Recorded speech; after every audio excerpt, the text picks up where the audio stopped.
Ha? Kailan pa nangyari to? Sir, kanina lang po nilagay yan eh. Kaalis lang po nila. Doña Trining is panicking, sir.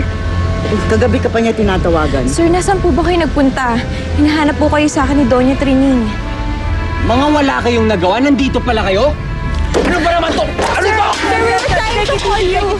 Sir, we were trying to call you pero you were out of reach.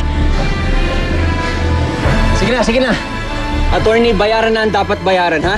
I'll do that. Please make an appeal. Jody, mag-set ka ng appointment with them. Ikaw naman, Abehas.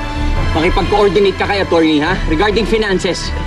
Please, makinig kayong lahat sa akin. Gusto kong maging maayos ang lahat ng ito bago matapos ang linggo. Okay? No buts, ha? Ha? You understand? Sige na, pumasok na kayo sa kotse. Yes, sir. Jody, please tell my mother I'm doing my best, ha? Apo. Okay, na everything is okay and we'll be back to normal. Yes po. Nasa Manila lang ako at huwag mong ipapaalam sa kanya. Ha? Gumawa ka ng alibay. Sabihin mo sa kanya na na-aksidente ako o nawala yung phone ko, hindi mo makontak, nag-abroad, nagkasakit o namatay. Kahit ano maisip mo. Ha? Yes, sir. Let's go. Salamat, ha? Sige. Uy, mag-ingat Salamat. kayo. Gardo, hindi kaya nakakakaltana sa atin si Kadam yan? Hanggat hindi pa malinaw ang lahat, huwag magsasalita. Uy, paano kung pilitin niya ako at saka karapatan niyang malaman? Kahit pilipitin pa yung kamay mo, hayaan mo ako magsabi sa kanya. Ha?